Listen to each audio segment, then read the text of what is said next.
mbokk internet yu Sénégal Live ñu ngi leen di nuyu tey ñu ñëwaat fii ci foire bu Dakar ñu ñëw fii nag fi nga xam ne moo di stand bu la gendarmerie nationale bëgg leen a wonele ak lan la waa gendarmerie nationale andi ci foire bi pour exposer ka ñu nekk fi nag ak adjudant chef Diène moom moo ñuy defal benn genre guide wan ñu lan la ñu andi li nga xam ne gendarmerie nationale tey exposé nañu ko ci foire bu Dakar adjudant ñu ngi leen nuyu. waaw maa ngi leen di fay di leen sant di leen gërëm ci li ngeen ma jox opportunité wax li gendarmerie indi ci foire bi dafa am solo parce que dafay tax ñu gën a xam gendarmerie bien vrai que on a une mission répressive am nañu mission boo xam ne bii c'est la répression mais lañ ñuy jàngal ba ñuy nekk ay gendarme yu ndaw répression jiituwu ci il faut d'abord prévenir aider renseigner yooyu yëpp daf cee jiitu répression moo mujj ba tax na dañuy bëgg nit ñi di ñëw ci ñun ñu leen di wax gendarmerie di leen wax suñu histoire di leen wax lu bëree bëri ci ñun pour nit ñi gën ñoo comprendre bu weesoo loolu gis ngeen dispositif sécuritaire bi ngeen gis ni mu ëmb foire bi avec un nombre impressionnant de gendarmes dispositif sécuritaire boobu dañ cee dolli beneen facette mooy facette u musée bi pour exposer nit ñi xam histoire u gendarmerie ñëw visiter le musée une partie du musée de la gendarmerie nationale loolu moo tax tey jii ngeen ñëw fii ma leen koy présenter ci 3 tableaux. Il y a un premier tableau ici, ensuite un deuxième et enfin le troisième tableau que vous verrez tout à l'heure. Dans le premier tableau, je m'en vais d'abord vous présenter les 3 présidents, les 4 présidents du moins que vous voyez ici en haut, qui apprendre la destinée de notre pays. Je commencerai par le président poète Léopold Sédar Senghor, qui a relevé, qui a pris le relais auprès du directeur, pour ne pas dire du Haut Conseil, le commissaire Pierre Messmer, donc qui était le gouverneur. Pierre Messmer est le dernier des gouverneurs de l'Afrique occidentale française. Donc quand Pierre Messmer est parti, c'est le président poète Léopold Sédar Senghor qui a pris son relais. Après, suivi du président Abdou Diouf, élu sur la base de l'article 35 dans un premier temps, et après maintenant jusqu'en 2000. Et de 2000 à 2012, on a eu le président Abdoulaye Wade, lui aussi qui va faire sa page. Et après Abdoulaye Wade, le dernier président né après les indépendances, c'est-à-dire le président actuel, le président Macky Sall. Ça, c'est les 4 présidents qui ont eu les destinées de notre pays. Après maintenant, en bas, vous avez des photos illustratives. On est directeur de gendarmerie yi fi jaar depuis 1962 ba ñu amee indépendance 2 ans après notre indépendance ba bésu tey jii ñu commencé ko ci le lieutenant Ahmed Fall mu ngi nii boo jógee ci lieutenant Ahmed Fall nga ñëw ci le commandant Tamsir Ousmane Ba après Ousmane Ba Alioune Badara Konté jël ku ci nekk rek nga def ci sa la nga ca war a def après ñu jël Jean-Alfred Diallo moom nag dafa nekkoon moom Alfred Diallo dafa nekkoon directeur de la gendarmerie, c'est-à-dire haut commandant de la gendarmerie et directeur de la justice militaire en même temps chef d'état-major général des armées moom ñaari casquette la yore woon moo doon commandé armée ak gendarmerie mu am adjoint moom bu nekkoon gendarmerie nga xam ne spécialiste officier gendarmerie type la muy le commandant Wali Faye. Alors ñu toog ba ay jamono Daouda Niang ñëw bi Daouda Niang ñëwee ñu dindi benn casquette bi ñu joxoon ci ñaar yi ñu joxoon le général Jean-Alfred Diallo ñu dindi ci benn bi jox ko Daouda Niang gendarmerie daal di autonome armée am chef d'état-major am gendarmerie am directeur de gendarmerie. Alors loolu moo tax léegi nga gisaat fii Wali Faye ñëwaat Wali Faye li ko indi c'est parce que fii nekkul woon directeur de la gendarmerie kële moo ko nekkoon mais Wali Faye day ñëw fii nekk nag léegi directeur de la gendarmerie et de la justice militaire waaw moo tax nga gis ko ñaari yoon fii commandant la fii général la fee dafa doon jàppale kële parce que kële ñaari casquette la yore woon bu ñu paree bi ñu dindee casquette beneen bi jox ko kii daal di koy delloo si waat jox kii moo tax nga gis ko ñaari yoon ci présentation bi. nga ñëw fii gis ki remplacé Wali Faye nag li ñu ci mën a wax mooy yàgg na gendarmerie yàggaay boo xam ne bii naw nañ ko trop ndax ñun ñëpp ci moom la ñuy roy ñun ñu fekkee jamonoom ñu ngi koy roy bu baax ñun ñu ko gisoon démb muy œuvre am nañ retenir nañ ci moom lu bari loo xam ne lii tey royukaay la mu def fi 12 ans et 11 mois yoo xam ne yi à la tête de la gendarmerie kon nag référence su képp kuy sol tenue gendarmerie rek Waly Faye mën naa nekk référence ci yow. Gomis ñëw moom tam joué partition am bi Gomis demee Mamadou Diop ñëw après Pathé Seck ak Ablaye Fall ñoom ñoo ci gën a yàgg boo xoolee par rapport ak boo dindee li Waly Faye def. Waly Faye def na 12 ans 11 mois mais ñii ku ci nekk def na 7 ans 8 ans mais ñeneen ñi ci des 4 ans 3 ans la après Ablaye Fall moom bu mu ñëwee ci la créé gendarme yu jigéen yi ci moom lañ ko créé ci moom la ñu créé aussi école des officiers de gendarmerie bi nekk caserne Mame Bounama Fall à Ouakam après bu mu demee kii ñëw Mamadou Gueye Faye moom mooy actuel ambassadeur du Sénégal en Corée du Sud moom tamit bi mu defee li muy def ba pare ñu jox ko président wóolu ko dénk ko ambassadeur jox ko ndombay tànku ambassadeur en Corée du Sud après Meïssa Niang moo ci topp Meïssa Niang tam bi mu paree toujours ci confiance su président de la République ñu daal di koy jox ndombay tànk moom tamit grand commandeur de l'ordre national du Lion moom moo ko yore donc muy ndombay tànk yoo xam ne itam moom tamit jox nañ ko ko bi ñu paree ci loolu Cheikh Sène dem moom moo mujjee dem au mois de novembre bi mu demee kële moo ko remplacé kële ci kaw waaw donc voilà lii mooy li nga xam ne lii mooy tableau bu jëkk bi nga xam ne bii waroon nañ leen koo woon. ñëw léegi ci tableau le deuxième tableau bi mi ngi nii deuxième tableau bi c'est dëkk yi nga xam ne yii ñaar fukki dëkk la ak ñeent ñu tuddee leen organisation des gendarmeries d'Afrique organisation bi dafa ëmb ay dëkk yoo xam ne yi ñoo bokk seen langue muy la langue française ñuy saytu lépp lu bokk ci affaire kaaraange affaire terrorisme affaire renseignement ak collaboration entre les pays muy organisation des gendarmeries d'Afrique am na ci beneen côté mooy renseignement bi nga xam ne bii war nañ koo am ci seen biir ñoom bu ñuy liggéey di collaborer ci sens boobu ak ay voyage d'étude yi nga xam ne dañ koy def diggante dëkk ak dëkk pour am gën a yokk seen xam-xam gën a yokk kaaraange bi donc organisation boobu tey jii di général nañ koy waxee ti Meïssa Niang bi mu ci paree ñu ngi ko jox général bi nga xam ne bii moo yore gendarmerie bu Mauritanie parce que dañu ne la présidence elle est tournante c'est-à-dire ku pare jox sa morom ku pare jox sa morom mais siège social bi mi ngi toujours gendarmerie caserne Samba Diéry Diallo ci local bu ñuy wax maison de la gendarmerie foofu mooy siège social bu organisation des gendarmeries d'Afrique muy loo xam ne li am na solo trop surtout ci dëkk yi nga xam ne yi ñoom ñu nekk ci sous-région bi jànkonte ak ay difficultés voilà donc kooku mooy le deuxième tableau. troisième tableau bi nag muy histoire bi nga xam ne bii tey jii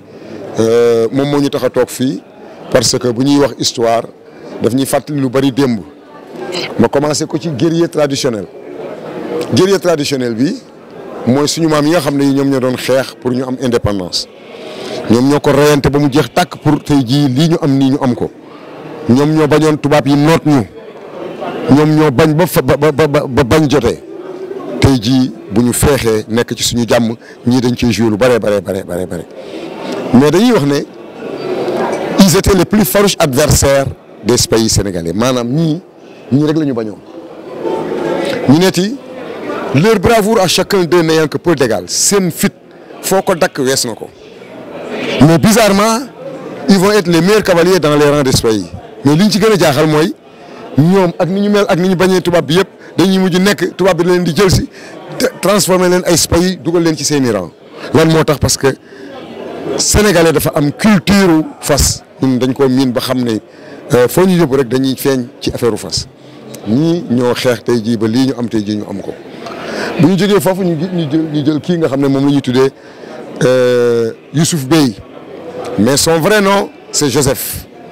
boo waxee Joseph ci catholique wax Youssouf ci jullit benn la. mi ngi judd atum 1808 à l'île d'Elbe en Turquie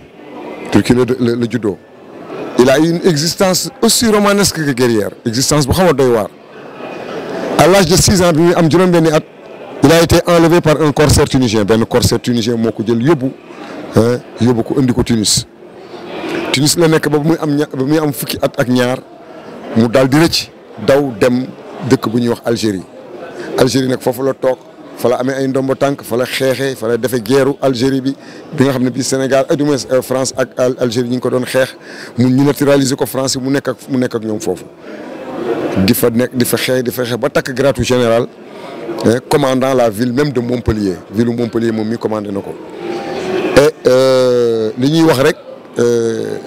ba mu demee ba 1866 ci feebar bu ko dal ci la génn àddina. 32 campagnes def na 32 campagnes 21 citation mooy décoration am na ko 2 blessures de guerre am na ñaari blessures de guerre yu ko dal ak croix de la valeur militaire de la légion d'honneur française am na ko. kii moom mooy le père des pays maanaam mooy ki créé corps pays yi ngay dégg moo nekk nii di Youssouf Bey. biñ jógee ci moom ñu ñëw 1880 mooy bii 1880 ñu tuddee ko premier escadron des pays sénégalais de Saint-Louis la ñu jëkk a déparé. loolu nga wax léegi dafa am importance li tax mu am importance mooy dafay indi jiixi jaaxa ci xelul doomu aadama yi gendarme bu jigéen lan la mën a def tey jii dinaa la firndeel ne la gendarme yu jigéen yi ngi ci mission yi gendarme yu jigéen yi ngi LG yi unité de maintien de l'ordre gendarme yu jigéen yi ngi ci bureau yi. foo xam ne fii cellule boo xam ne bii gendarmerie am na fa importance góor nekk na fa jigéen ma nga fa te jigéen góor ñi yóbbuluñu leen dara loolu na ko nit ñi def ci seen xel jëluñu ay gendarme yu jigéen rek pour toilette ñëw toog nii non fu góor di def rek jigéen nga fay def.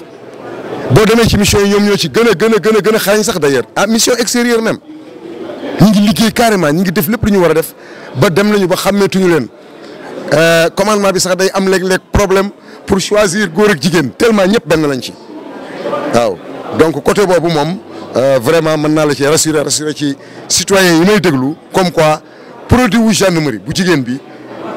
amuñu dara lu ñuy envier produit wu gendarmerie bu góor bi. ci formation bi même traitement la ñuy am. même la formation ñoom ñoo bokk ay diplôme ñoo bokk durée de stage ñoom ñoo bokk lépp li parcours combattant yeeg tir yeeg marche yeeg lépp. lu góor di def jigéen yaa ngi koy def duñ leen ci épargner ci lenn parce que résultat bi ñuy xaar pour ça doit être un résultat positif après la sortie de l'école suñu leen ménager rek day feeñ ci service bi ba tax na ñoom sax la ñu gën a sonal voilà. gis nañ aussi ci seen exposition bi li nga xam ne mooy seen plateforme numérique buy xeex wàllu cybercriminalité. ndax mën nga ñu ci ñëwal. waaw plateforme numérique biy xeex cybercriminalité yi ak yu ndawaan yeeg yooyu yëpp dafa am cellule boo xam ne bii tey jii moom moo chargé wu loolu mën naa laa raconter tout. waaye am na côté boo xam ne bii ku ci nekk rek da nga am sa pàcc ma bëggoon nga tendre micro bi ci autorisation gis nga lieutenant bee toog ma tendre micro bi ki nga xam ne kii moom moo chargé ci loolu nga wax noonu waaw bu ma la raconté histoire daal am na loo xam ne lii du sama waaso ku ci nekk da nga am sa atelier boobu question bi nga ma posé dama koy delloo ñi nga xam ne ñi ñoom ñooy spécialisé wu ci loolu. chef ñu ngi lay nuyu. ñu ngi lay ziar bu baax. Sarr Abdoulaye gendarme Abdoulaye Sarr. yaay chargé wu plateforme numérique bi. waaw plateforme numérique de lutte contre la cybercriminalité waaw. gis nañu cybercriminalité nekk na actualité ci Sénégal xeex mi jéggi na dayoo fu nekk waaye defkatu ñaawteef yaa ngi fay jugee di lor askan wi lan mooy taxawaayu gendarmerie ci loolu. waaw comme ni nga ko waxee cybercriminalité bëri na si réew mi léegi comme par exemple chaque jour nga gis infraction yoo xam te ne nit ñi ñu ngi koy def bon si loolu noonu la gendarmerie sukkandiku pour créer benn plateforme benn unité boo xam te ne ñu ngi koy tuddee la plateforme de lutte contre la plateforme numérique de lutte contre la cybercriminalité. bi ñu créé unité boobu noonu ñu fa nekk dañoo defal ay formation am na formation yoo xam te ne defal nañu ko yoo xam te ne dañ ko defee à l'extérieur ñëw acquérir ko ak yenn matériel yoo xamante ni dañ koo doté ñu si liggéey si wàllu boobu noonu. te yan jéego la gendarmerie nationale def ci xeex li nga xam ne moo di cybercriminalité. waaw ñu ngi si def ay jéego yu bëri parce que jot nañ si am ay cas yu bëree bëri yoo xamante ni si nii jànkuwante ne ak ñoom moom si ay cas arnaque sur Facebook wala ay WhatsApp diffusion d'image yoo xamante ni rafetul si gis nit ñi di ko def sans autorisation yeneen nit ñi yooyu yëpp bëri def nañ ko si yoo xamante ni kii nañ ko ak sensibilisation yoo xamante ni ñu ngi koy def si ñu ngi koy waajal di def si école primaire yi surtout pour wan xale yi ni ñuy jàngee ni ñuy utiliser internet moo nekk nii le passeport jeune pour internet. waaw mooy loo xamante ni dañu koy wan kii xale yi nga xamante ni nan nañu par kii ak seen accord parents yi quoi nan nañu war a utiliser internet bi ak fan nañu war a dugg ak nan nañuy utiliser nan nañuy choisir seen pseudo mot de passe yi ba xamante ni seen parents yi dañ koy xam pour contrôle parental beeg yooyu noonu quoi. ak suñu amee compte Facebook suñu demee ba xaw a màgg tuuti ba mat a am ay compte Facebook nan nañuy def ñoom pour utiliser Facebook bi di demander kii di accepter amis yi ñi nga xamante ni si nii kiiwuñu quoi. xamul leen affaire yu mel noonu seen parents yi à leur accord fii da ngay gis ñu def si signature des parents fii ñu def si signature enfant bi pour kii accompagner leen si cas boobu pour nu bañ am ay arnaque wala ñoo xamante ne si ñu ngi leen nax si Facebook yeeg yooyu noonu. ndax fépp fu defkatu ñaawteef nekk ci réew mi